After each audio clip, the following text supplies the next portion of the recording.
Hello student, I am Sanjay Paliwal here. Today we will continue chapter number 15. The name of the chapter is Some Natural Phenomena. In my previous video, we learnt about lightning, charging by rubbing, electroscope, इन सब के बारे में हमने जानकारी ली थी। Transfer of charge कैसे होता है, इलेक्ट्रोस्कोप, सिंपल इलेक्ट्रोस्कोप हमने बनाया था। इसके बारे में आपको बताया था कि किस तरह वर्किंग होती है। जब कोई हम इसके पास चार्ज बॉडी लेके आते हैं तो चार्ज नीचे की तरफ ट्रांसफर होता है, जिससे और इसका पता लगता है जब इसके अंदर एल्युमिनियम फॉइल एक दूसरे से दूर हटती हैं, तो इससे पता लगता है कि ये बॉडी चार्ज हो गई है। तो इस एपरेटस का नाम था सिंपल इलेक्ट्रोस्कोप। अब इस चार्ज का होता क्या, ये सारा चार्ज इस रिफिल से, प्लास्टिक रिफिल से जो कि पॉलीथीन से रब की गई थी, वो सारा चार्ज एल्युमिनियम फॉइल पे आ जाता है। जब हम अपनी हाथ से, अपनी उंगली से इस मेटल क्लिप को छू लेते हैं तो वो चार्ज सारा का सारा हमारे बॉडी से होता हुआ अर्थ में पहुंच जाता है। इसे बोलते हैं डिस्चार्जिंग। आज हमने यही पढ़ना है डिस्चार्जिंग के बारे में। We find that electrical charges can be transferred from charge object to another through a metal conductor. हम सब जान गए कि जो चार्ज है वो मेटल कंडक्टर के जरिए एक बॉडी से, एक ऑब्जेक्ट से दूसरे में जा सकता है through metal conductor. Touch the end of paper clip gently with hand. उस मेटल क्लिप को, ये वाली, इसको हाथ से अगर हम छू लें तो वो, and you find that the change in the foil strip. आप देखोगे उसी समय जो एल्युमिनियम फॉइल थी वो आपस में पास पास आ जाती है, यानी वो डिस्चार्ज हो गई हैं। They come back to their original state. Repeat charging of foil strip by touching the paper clip. आप इसे फिर दोबारा से करके देखिए, फिर क्या होता है। Every time you will find that the foil strips collapse as soon as you touch the paper clip with hand. जैसे ही आप हाथ से इस पेपर क्लिप को छूते हैं तो वो कोलैप्स कर जाती हैं, ये दोनों पास पास आ जाती हैं। वाई डज इट हैपन, ऐसा होता क्यों है? The reason is that the foil strips lose charges to earth through our body. इसका कारण ये है कि फॉइल स्ट्रिप से जो चार्ज है वो अपना चार्ज को लूज कर देती हैं और वो हमारी बॉडी से होते हुए अर्थ में चार्ज चला जाता है। We say that the foil strips are discharge. अब हम कहते हैं कि ये फॉइल स्ट्रिप जो है वो डिस्चार्ज हो गई हैं। The process of transforming of charges from the charge object to the earth is called earthing. वो प्रोसेस जिसके जरिए चार्ज जो है वो ऑब्जेक्ट से अर्थ में चला जाए उसे हम अर्थिंग बोलते हैं। Earthing is provided by buildings to protect us from electric shocks due to any leakage of electric current. हमारे घर के अंदर भी अर्थिंग कराई जाती है बिल्डिंग्स के अंदर, जिससे अगर कभी भी इलेक्ट्रिकल शॉक हो तो वो सीधी डायरेक्ट अर्थ में ट्रांसफर हो सके और आपकी बिल्डिंग और आप सब सुरक्षित रह सकें। अब हम पढ़ेंगे द स्टोरी ऑफ लाइटनिंग। जो बादलों के अंदर गड़गड़ाहट होती है, आपने बारिशों के दिनों में अक्सर देखा होगा कि बिजली चमकती है, तो ऐसा होता क्यों है? It is now possible to explain lightning in terms is charge produced by rubbing. अब ये हम सबको क्लियर है कि जो चार्ज होता है, लाइटनिंग जो होती है वो प्रोड्यूस होती है जब कोई दो चीजें बॉडी चार्ज होती हैं आपस में और उनके आपस में टकराने से। You learn that in class 7 that during the development of the thunderstorm. आपने क्लास 7 में जब थंडरस्टॉर्म के बारे में आपको पढ़ाया जाता था तब इसके बारे में आपको बताया था। The air currents move upward while the water droplets move downward. हवा ऊपर की ओर उठती है और जो वाटर ड्रॉपलेट्स हैं वो नीचे की तरफ आती हैं। These vigorous movement cause separation of charges.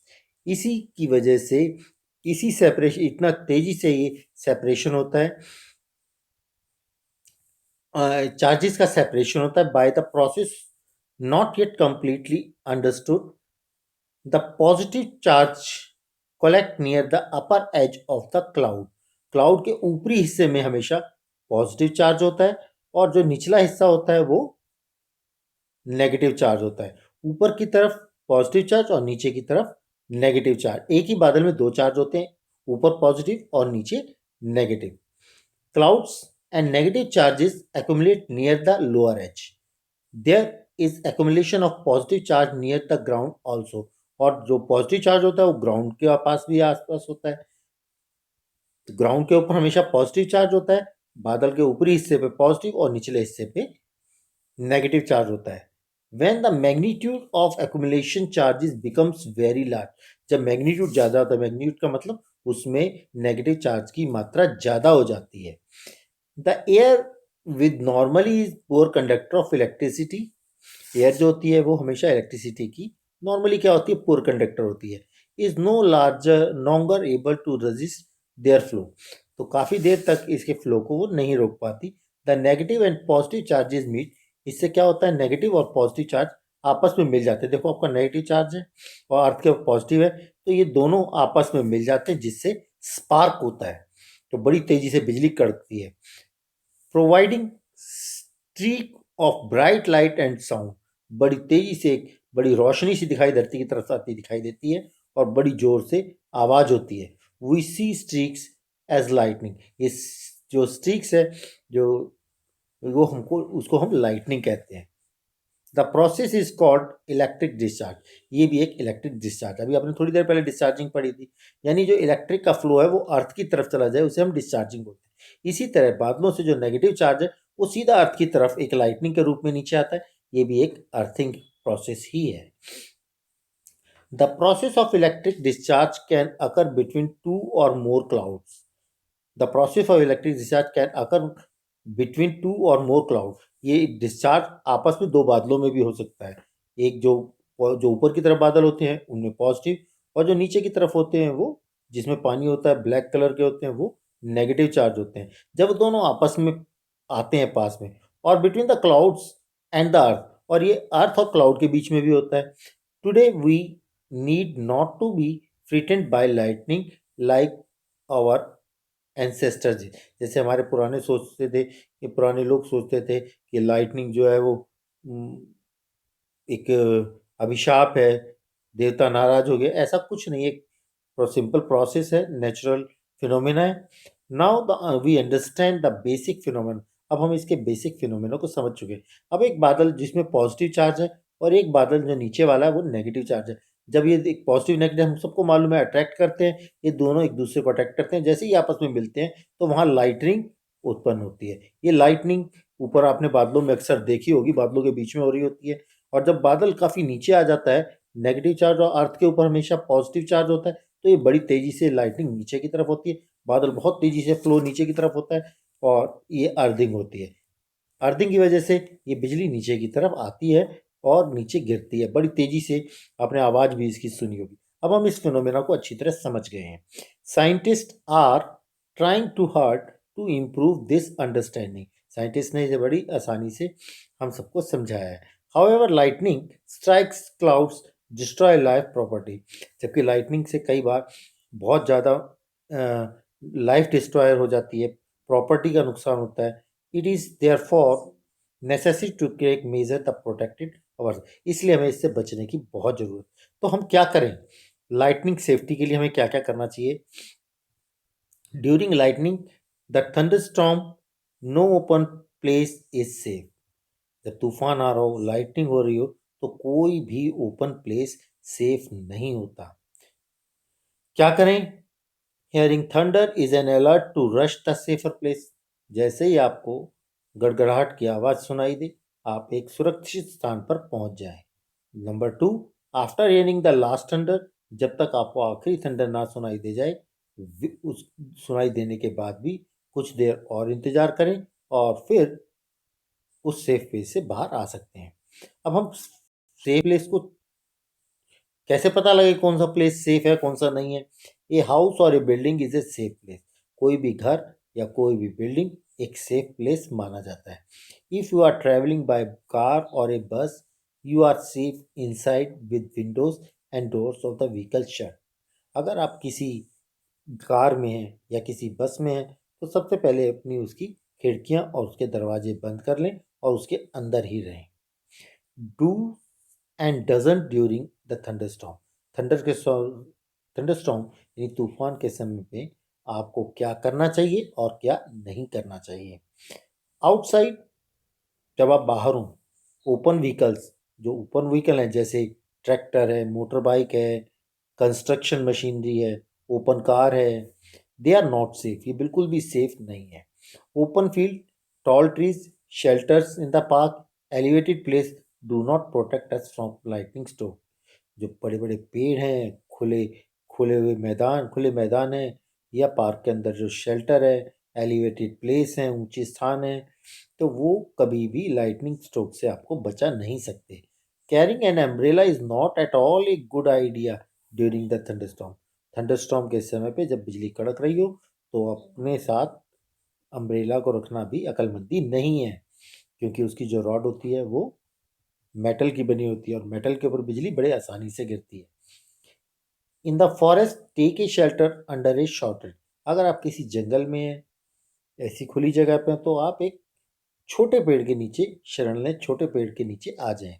If no shelter is available, you are an open field. अगर कोई शेल्टर नहीं है, आप एक ओपन फील्ड में हो, stay far away from all the trees.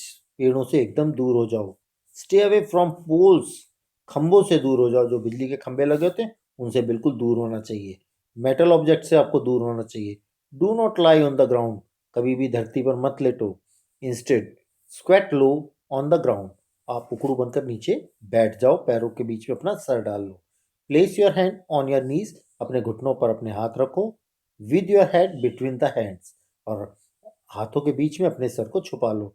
This position will make you as a smallest target to struck. तो ये पोजीशन आपको छोटा कर देगी। आप बिल्कुल छोटी जगह पे होगे तो वो बिजली आपके ऊपर नहीं गिरेगी, क्योंकि उसके लिए आप एक छोटा टारगेट हो। इनसाइड द हाउस, अगर आप घर में हो तो क्या करें। Lightning can strike telephone codes, electrical wires and metal pipes. Remember, जो लाइटनिंग होती है वो टेलीफोन कोड को नुकसान पहुंचाती है, इलेक्ट्रिकल वायर्स पे गिर सकती है, मेटल पाइप्स पे भी इन सबको नुकसान पहुंचाती है। इसके अंदर लाइटनिंग यानी कि करंट आ जाता है। Lighting is an electrical discharge, हम सब जानते हैं कि लाइटनिंग जो है वो एक इलेक्ट्रिकल डिस्चार्ज है। जैसे ही लाइट उसके ऊपर गिरेगी तो आपको करंट लग सकता है, इसलिए मोबाइल का इस्तेमाल करें, आप लैंडलाइन का इस्तेमाल बिल्कुल ना करें। During the thunderstorm contact with these should be avoided, इन सब का इस्तेमाल ना करें जब थंडरस्टॉर्म हो रहा हो। If it is safer it is safer to use mobile phones and cordless phone। अगर आपको बात करनी है तो आप मोबाइल या कोर्डलेस फोन का ही इस्तेमाल करें। However, it is not wise to call up a person who is receiving your phone through a wired phone। और इस दौरान ये भी ध्यान रखें कि किसी अपने ऐसे परिचित को फ़ोन ना करें जिसके घर में लैंडलाइन फ़ोन हो। वैसे आजकल लैंडलाइन फ़ोन होता भी नहीं है किसी के पास, सब मोबाइल से बात करते हैं, ये पहले समय की बातें हैं। Bathing should be avoided during the thunderstorm to avoid contact with running water. जब थंडरस्टॉर्म चल रहा हो तो उस समय पे आपको नहाना भी नहीं चाहिए। उस समय आपको नहाने से बचना चाहिए, क्योंकि पानी जो होता है वो कंडक्टर होता है और उसमें आसानी से करंट आ जाता है। Electrical appliances like computer, TV should be unplug. जितने भी इलेक्ट्रिकल अप्लाइंसेज हैं उन्हें अनप्लग कर देना चाहिए। Electrical lights can remain on, जो इलेक्ट्रिकल लाइट उन्हें खुली रहने दो। They do not cause any harm, उनसे कोई नुकसान नहीं होता। वो इसलिए करते हैं कि जिससे ये चीज़ें खराब हो सकती हैं। अब बिल्डिंग का हम देखो, लाइटनिंग कंडक्टर होते क्या है। अब हम पढ़ेंगे लाइटनिंग कंडक्टर्स के बारे में। आपने देखा होगा बड़ी बड़ी बिल्डिंगों के ऊपर एक मेटल का त्रिशूल सा लगा होता है जिसे हम लाइटनिंग कंडक्टर कहते हैं। हमेशा ये बिल्डिंग को लाइटनिंग से बचाने के लिए होता है। एक मेटल की रॉड होती है जिसके ऊपर एक त्रिशूल सा बना हुआ होता है। त्रिशूल आप जानते हो, मेटल का एक इस टाइप से बना हुआ होता है। ये अपने बिल्डिंगों के ऊपर देखा होगा। इसी को हम लाइटनिंग कंडक्टर कहते हैं। इसको जो ये ओपन हिस्सा होता है, इसके नीचे एक कॉपर की अच्छी मेटल की रॉड होती है जिससे वो कनेक्ट होता है, और ये रॉड बिल्डिंग के अंदर से होते हुए बिल्डिंग के अंदर इसे फिक्स कर देते हैं। उससे होते हुए धरती के काफ़ी नीचे तक, करीब 20-25 फुट तक नीचे इसे छोड़ते हैं और नीचे कॉपर की प्लेट से इसे कनेक्ट कर देते हैं। क्या होता है, जब बिजली कड़कती है तो बिजली इसके ऊपर स्ट्राइक करती है और वो सारा इलेक्ट्रिक डिस्चार्ज इस वायर के, इस कॉपर रॉड के थ्रू होता हुआ अर्थ में अर्थिंग हो जाती है, जिससे आपकी बिल्डिंग और आप सभी लोग सेफ होते हैं। इसे हम बोलते हैं lightning conductor. The metal columns, अभी को आप इसे पढ़ भी लेते हैं। Lightning conductor is a device use to protect building from the effect of lightning. Lightning conductor कैसा डिवाइस है जो हमारी बिल्डिंग्स को लाइटनिंग से बचाता है। Metallic rod taller than the building, एक मेटेलिक रॉड लगाई जाती है जो बिल्डिंग से बड़ी होती है। It is instead of walls, इसे वॉल के अंदर दबाया जाता है, वॉल के साथ लगाया जाता है। बिल्डिंग ड्यूरिंग द कंस्ट्रक्शन, जब कंस्ट्रक्शन हो रही है तो उसे उसी समय से लगा देते हैं। One end of the rod kept out in the air and the other buried deep in the ground. एक इसका जो कैप है, एंड है, वो हवा में खुला रहता है और दूसरा धरती में काफ़ी गहराई तक दबा होता है। The rod provides easy route to transfer electric charge to the ground. ये लाइटनिंग के लिए एक ईजी रूट होता है, आसान रास्ता होता है जिससे वो डिस्चार्जिंग उसकी हो सके। The metal column use during construction, इसके लिए मेटल कॉलम्स को कंस्ट्रक्शन के दौरान यूज किया जाता है। मेटल कॉलम्स जो बनाए जाते हैं, electrical wires and water pipes in the building is also protect us to an extent. जो हमारे घर के अंदर जो बिजली के तार हैं और जो बिजली के जो पानी के पाइप हैं लोहे के, वो भी हमारे को काफ़ी हद तक इससे बचा लेते हैं। But do not touch them during the thunderstorm. Thunderstorm के दौरान इन सबको हमें हाथ नहीं लगाना चाहिए। चलिए, आज हम यहाँ तक हमने लाइटनिंग कंडक्टर तक पढ़ा है। मैं अपने नेक्स्ट वीडियो में आपको अर्थक्वेक्स के बारे में बताऊंगा और अपना दूसरा जो नेचुरल फिनोमेना है अर्थक्वेक, इसके बारे में आपको नेक्स्ट वीडियो में बताऊंगा। तब तक के लिए थैंक यू वेरी मच।